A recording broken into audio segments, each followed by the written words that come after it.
SSC ও সমমান পরীক্ষার ফল প্রকাশ আজ। অপেক্ষায় ২০ লাখের বেশি শিক্ষার্থী। কিছুক্ষণ পরই প্রধানমন্ত্রীর হাতে রেজাল্ট তুলে দেবেন শিক্ষামন্ত্রী। মেয়াদোত্তীর্ণ ইঞ্জিন দিয়ে চলছে রেলওয়ে। জরুরি প্রয়োজনে ব্যবহার করা ইমার্জেন্সি ব্রেকও নষ্ট। নিরাপত্তা নিয়ে শঙ্কিত খোদ চালক। বাড়ছে দুর্ঘটনা, কমছে ট্রেনের গতি।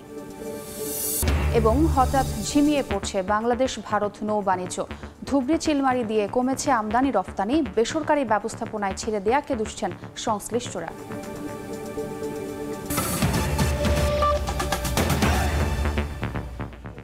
সময় সংবাদের সঙ্গে আছি আমি ছোঁয়া খন্দকার।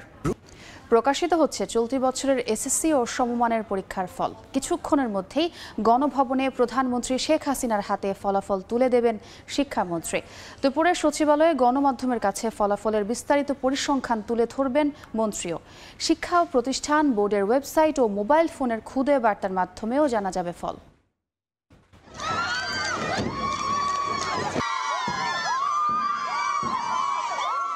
শিক্ষা জীবনের প্রথম পাবলিক পরীক্ষা এসএসসি। 10 বছরের সাধনার ফল পেতে যে অধীর আগ্রহে অপেক্ষা, সেই প্রহরটা শেষ হওয়ার পথে। প্রধানমন্ত্রী শেখ হাসিনার হাতে ফলাফলের সারসংক্ষেপ ও পরিসংখ্যান তুলে দেবেন শিক্ষামন্ত্রী।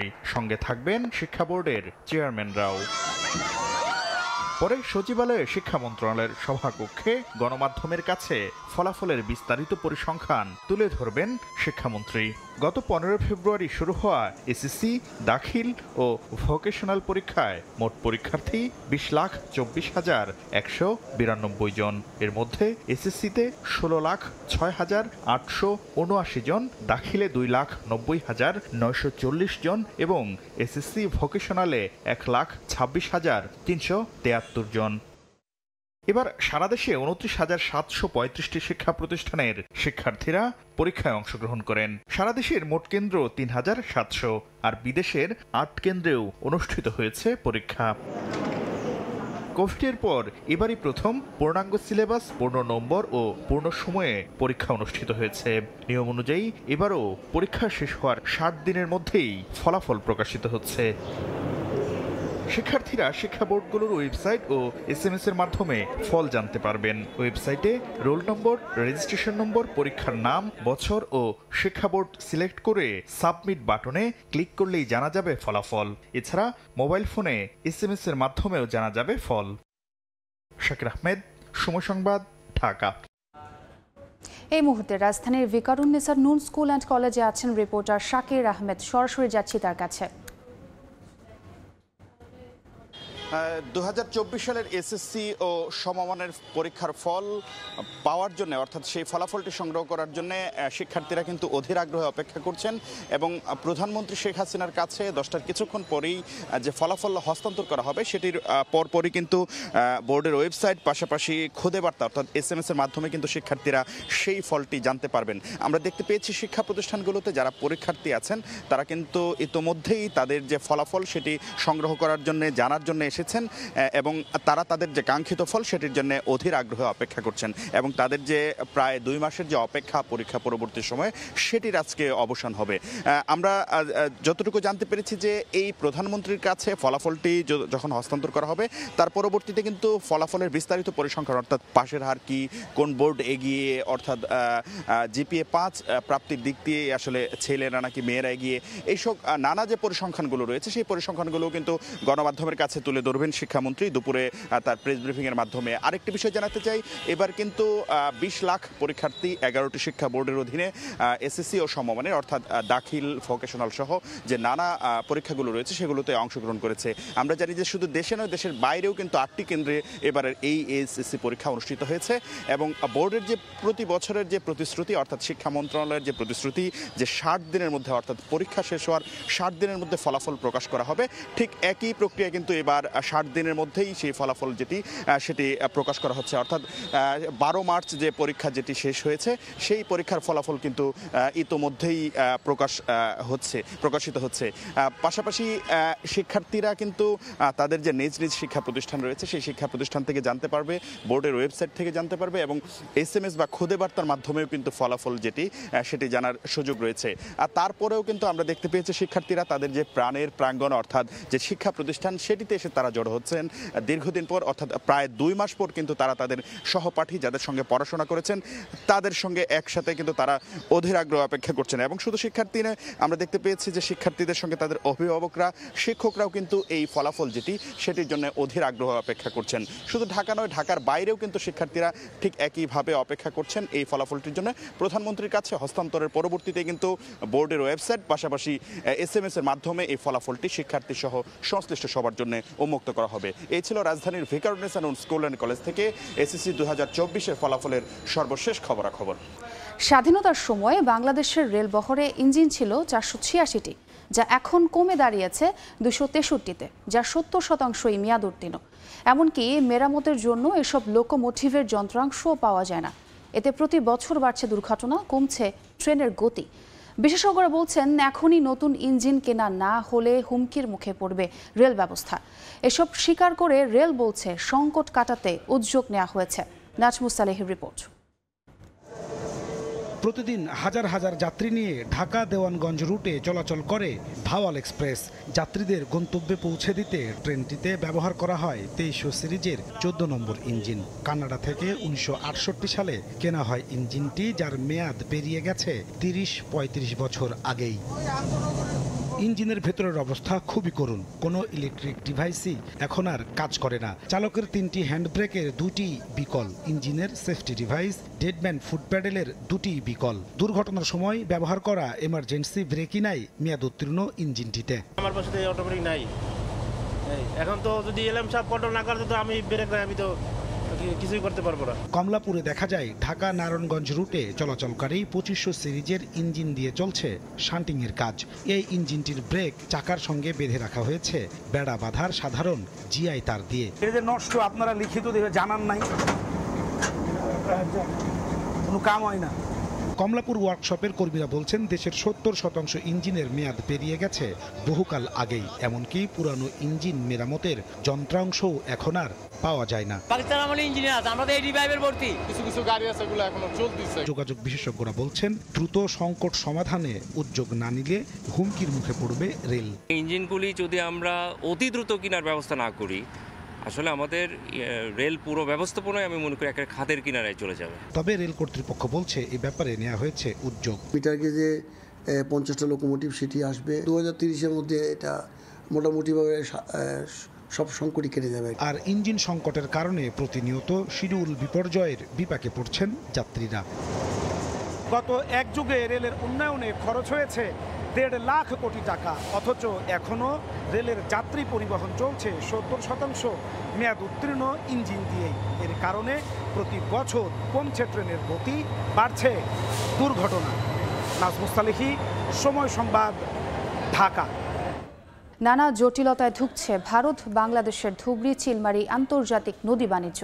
অদৃশ্য কারণে ঝিমিয়ে পড়ছে দুই দেশের নৌ বাণিজ্য। ধুবড়ির নৌ বন্দর দিয়ে নিয়ম করে পাথর কয়লা আমদানি রফতানি হতো, কিন্তু হঠাৎ করেই তা স্থবির হয়ে পড়েছে। বিস্তারিত জানাচ্ছেন সুব্রত আচার্য, ছবি তুলেছেন বিশ্বজিৎ দাস। উত্তর পূর্ব ভারতের সঙ্গে বাংলাদেশের বাণিজ্যিক সম্পর্ক সুদৃঢ় করতে চালু হওয়া ধুবড়ি চিলমারি বাণিজ্যিক নৌবন্দর দিয়ে নামমাত্র আমদানি রপ্তানি চলছে। বাংলাদেশের উত্তরাঞ্চলের জেলাগুলোর ভূয়সী অর্থনৈতিক উন্নয়নের স্বপ্ন দেখানো ভারতের ধুবড়ি নৌবন্দর স্থবির হওয়ার পেছনে কারণ খুঁজতে আসামে পৌঁছায় সময় টেলিভিশন। বন্দরে ক্যামেরা নিয়ে ঢুকতেই বাধার মুখে সময় সংবাদ। এরপর বন্দরের পেছনে ব্রহ্মপুত্র নদের দিকে এগিয়ে যাওয়ার পর দেখা যায় 3টি বাংলাদেশি বার্জ মধ্য নদে চালান নেয়ার অপেক্ষায়।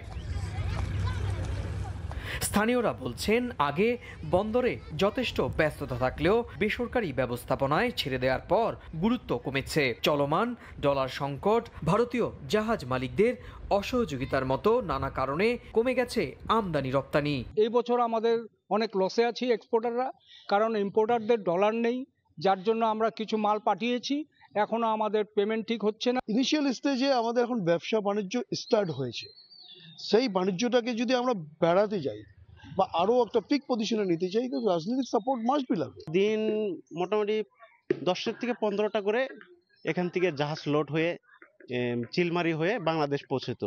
এখন প্রাইভেট সেক্টর হওয়ার জন্য এখন কম যাচ্ছে। সংশ্লিষ্টরা বলছেন চিলমারি ধুবড়ী এই নৌবন্দর চালু হলে এবং এটি কার্যকর হলে আগামীতে প্রতিবেশী আসাম এবং বাংলাদেশের কুড়িগ্রামই শুধু নয়, প্রতিবেশী দুই দেশ অর্থনৈতিকভাবে সমানভাবে উপকৃত হবে। উত্তর পূর্ব ভারতের আসামের ধুবড়ী থেকে সুব্রত আচার্য, সময় সংবাদ। দেখছেন সময় সংবাদ। গণভবনে এসএসসি ও সমমান পরীক্ষার ফলাফল হস্তান্তর অনুষ্ঠানে বক্তব্য রাখছেন প্রধানমন্ত্রী শেখ হাসিনা। সরাসরি চলে যাচ্ছে সেখানে। আজকে আমি আনন্দিত যে এসএসসি দাখিল, এসএসসিও দাখিল ভোকেশনাল এই পরীক্ষার 2024 সালের ফলাফল প্রকাশ করা হলো। শিক্ষাক্ষেত্রে একটা আমি মনে করি যে ডিসিপ্লিন ফ্রি আনা এবং শিক্ষার পরিবেশ তৈরি করা এবং ছাত্রছাত্রীদের শিক্ষার প্রতি আগ্রহ সৃষ্টি করা, এটাই সব থেকে বেশি গুরুত্বপূর্ণ। সেই সাথে সাথে অভিভাবক বৃন্দেরও, তাদেরও একটা আকাঙ্ক্ষা থাকবে যে তাদের ছেলে পড়াশোনা করে মানুষের মতো মানুষ হবে। তো আমাদের সবসময় প্রচেষ্টা ছিল, আওয়ামী লীগ সরকার গঠন করার পর থেকে এই প্রচেষ্টাই ছিল যে মানুষের মাঝে এই সচেতনতাটা সৃষ্টি করা এবং তাদেরকে উৎসাহিত করার জন্য তারা লেখাপড়ার দিকে মনোযোগ দেয়। এবং সেখানে আমরা দেখতে পাচ্ছি ধীরে ধীরে আমাদের সাক্ষরতার হার বেড়েছে এবং শিক্ষায় অংশগ্রহণকারী ছাত্রছাত্রীর সংখ্যাও কিন্তু ব্যাপকভাবে বৃদ্ধি পেয়েছে। তারপর আমি বলবো যে যদি কেউ ছড়িয়ে ছিটে থাকে সেগুলো আমাদের দায়িত্ব তাদেরকে স্কুলে পাঠানো এবং পড়াশোনা করা।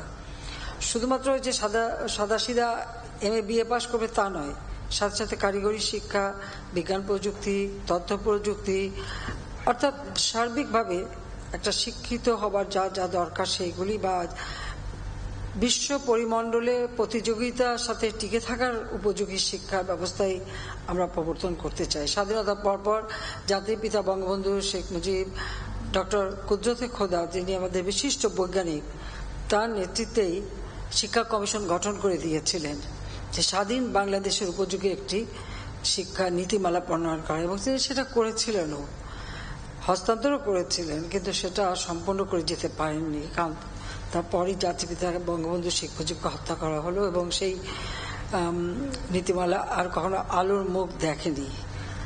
আওয়ামী লীগ সরকার গঠন করার পর আমরা 96 সালে আবার শিক্ষা নীতিমালা, সেই শিক্ষা নীতিমালা আলোকে সর্বোপযোগী করে প্রণয়ন করবার জন্য একটা কমিশন গঠন করেছিলাম এবং তারও নীতিমালাটা প্রণয়ন করা হয়েছিল। কিন্তু 2001-এ আমরা সরকারে আসতে পারলাম না।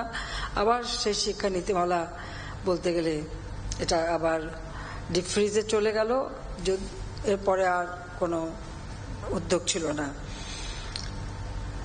দ্বিতীয়বার যখন আমরা সরকারে আসলাম তখন আবারও আমরা উদ্যোগ নিয়ে এই নীতিমালা প্রণয়ন করে সেটা আমরা বাস্তবায়ন করে যাচ্ছি এবং সময়ের সাথে তাল মিলিয়ে সময়ের সাথে সময়োপযোগী করে সেটা যখনই প্রয়োজন হবে সেটাকে সংশোধন করা, পরিবর্তন করা, এটা আরও সুযোগ রয়েছে। আজকে আমরা দেখতে পাচ্ছি মাত্র 60 দিনের মধ্যে যে এই যে ফলাফল ঘোষণা, এমনও সময় আছে মাসের পর মাস পরে থেকেছে ছেলেমেয়েরা ফলাফলটাই পায়নি, কিন্তু আমরা একটা নিয়মের মধ্যে চলেছি। সেই সাথে সাথে এমনকি যখন কোভিড-19 অতিমারি, সমস্ত দেশে সমস্ত কার্যক্রম বন্ধ, সেই সময় অত্যন্ত কষ্ট করে আমাদের প্রত্যেকটা বোর্ড এবং আমাদের শিক্ষা মন্ত্রণালয় তখন কাজ করেছেন এবং প্রত্যেকটা শিক্ষা প্রতিষ্ঠান কাজ করেছে এবং আমরা কিন্তু ফলাফলটা দিতে পেরেছি সময় মতো। এমনকি আমরা যে বিনামূল্যে বই বিতরণ করছি, কারণ স্বাধীনতার পর জাতির পিতা বঙ্গবন্ধু শেখ মুজিবই কিন্তু এই যুদ্ধ বিধ্বস্ত দেশে যেখানে শিক্ষা প্রতিষ্ঠানগুলি সম্পূর্ণ পাকিস্তানি হানাদার বাহিনী দ্বারা ধ্বংসপ্রাপ্ত ছিল সেগুলি আবার মেরামত করেন, শিক্ষার কার্যক্রম শুরু হয়, বিনা পয়সায় বই, কাপড় চোপড় সবকিছু তিনি দিয়েছিলেন সেই প্রথম স্বাধীনতার পরপরই।